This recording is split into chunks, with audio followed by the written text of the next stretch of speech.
पाठ 3 अनुस्वार और अनुनासिक। बिंदु। बिंदु की मात्रा व्यंजन के ऊपर लगती है, इसे बिंदु यानी अनुस्वार कहते हैं।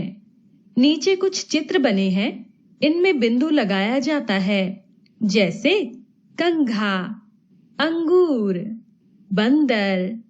कुछ अन्य उदाहरण: पंखा, अंडा, मंच, गंगा, झंडा, हंस, झुंड, मंदा, पंख, चंद्रमा, पंथ, अंधा, घंटा, रंग, कंचन, धंधा, पतंग, रंगीन, अंग, ठंड। चंद्र बिंदु। चंद्र बिंदु भी व्यंजन के ऊपर लगाया जाता है, इसे अनुनासिक भी कहते हैं। नीचे कुछ चित्र बने हैं, इन सभी में चंद्र बिंदु लगाया जाता है। आंख, दांत, ऊंट। पाठ 3 अनुस्वार और अनुनासिक। नीचे कुछ चित्र बने हैं, इनमें बिंदु लगाया जाता है, जैसे कंघा, अंगूर, बंदर। कुछ अन्य उदाहरण: पंखा, अंडा, मंच, गंगा, झंडा, हंस, झुंड, मंदा, पंख, चंद्रमा, पंथ, अंधा, घंटा, रंग, कंचन, धंधा, पतंग, रंगीन, अंग, ठंड।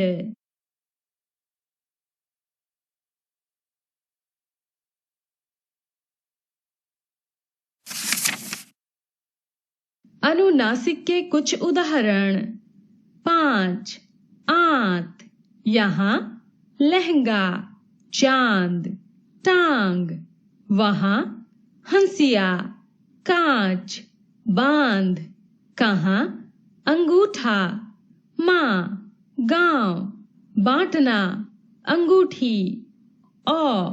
यह ध्वनि अंग्रेजी से आई है। Ball, coffee, doctor. कुछ अन्य उदाहरण: college, hall, laptop, sauce, mall, tonic, toffee, चौक, कॉलम। अब आपने जाना, बिंदु का चिन्ह है, चंद्र बिंदु का चिन्ह है, औ का चिन्ह है। आओ अभ्यास करें। शब्दों को शुद्ध करके लिखिए। यह ध्वनि अंग्रेजी से आई है। Ball, coffee, doctor. कुछ अन्य उदाहरण: college, hall, laptop, sauce, mall, tonic, toffee, चौक, कॉलम।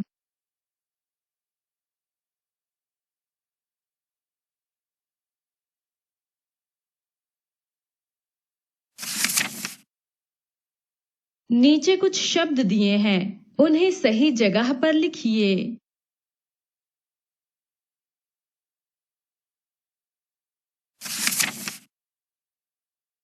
पाठ 4 शब्द विचार।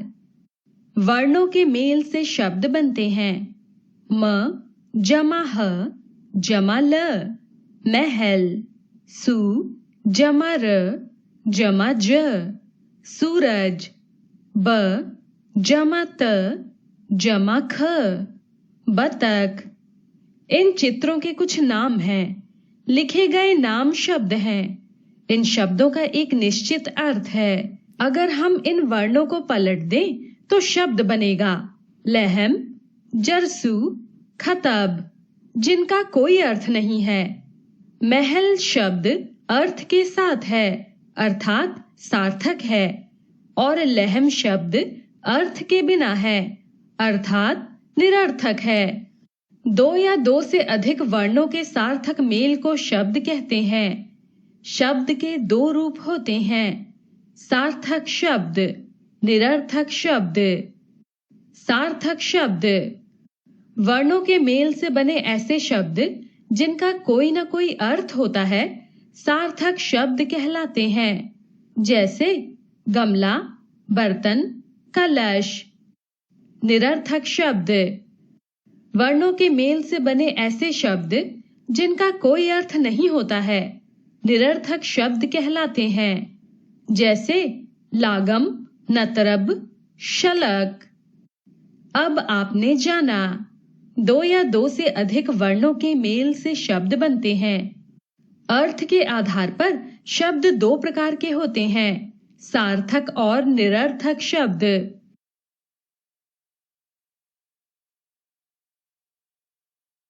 पाठ 4 शब्द विचार। वर्णों के मेल से शब्द बनते हैं। म जमा ह जमा ल, महल। सु जमा र जमा ज, सूरज। ब जमा त जमा ख, बतख। इन चित्रों के कुछ नाम हैं। लिखे गए नाम शब्द हैं। इन शब्दों का एक निश्चित अर्थ है। अगर हम इन वर्णों को पलट दें तो शब्द बनेगा लहम, जरसू, खतब, जिनका कोई अर्थ नहीं है।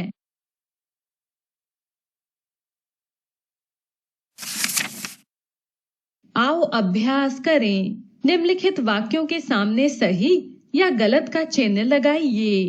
निम्नलिखित वर्णों को सही क्रम में लिखकर सार्थक शब्द बनाइए। दिए गए शब्दों के अंतिम अक्षर से शुरू करते हुए शब्द लड़ी बनाइए। सार्थक शब्दों के 10 फ्लैश कार्ड बनाइए।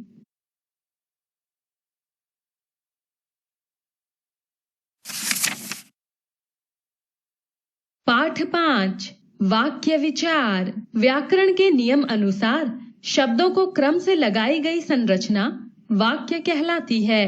जैसे माँ खाना बनाती है, राहुल खेल रहा है, गाय घास चरती है।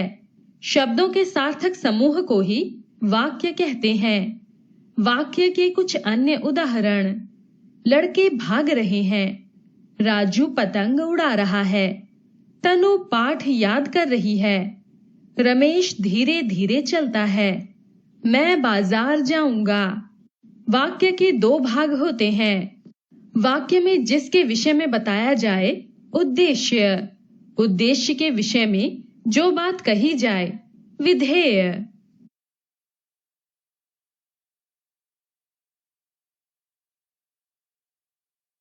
पाठ 5 वाक्य विचार। व्याकरण के नियम अनुसार शब्दों को क्रम से लगाई गई संरचना वाक्य कहलाती है। जैसे माँ खाना बनाती है, राहुल खेल रहा है, गाय घास चरती है। वाक्य के कुछ अन्य उदाहरण। लड़के भाग रहे हैं, राजू पतंग उड़ा रहा है, तनु पाठ याद कर रही है, रमेश धीरे धीरे चलता है, मैं बाजार जाऊंगा।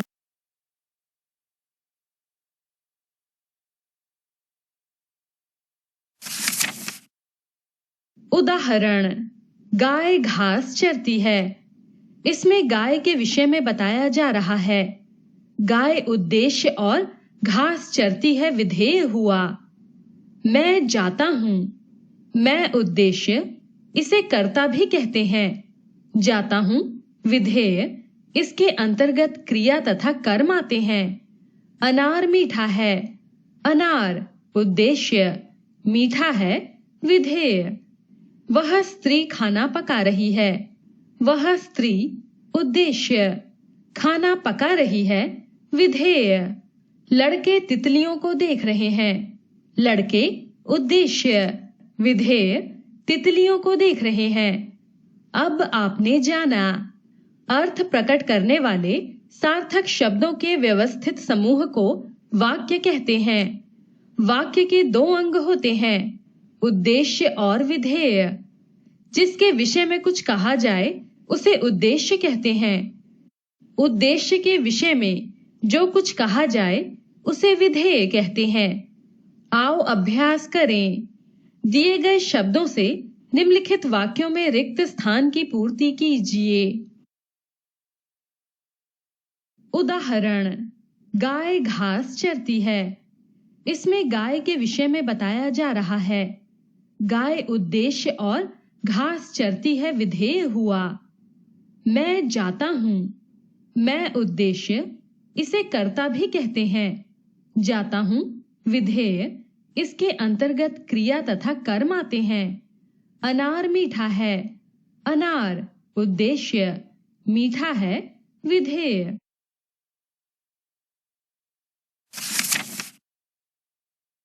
सही विकल्प पर सही का चिन्ह लगाइए। नीचे लिखे वाक्यों में उद्देश्य के नीचे रेखा खींचिए। नीचे लिखे वाक्यों को शुद्ध करके लिखिए।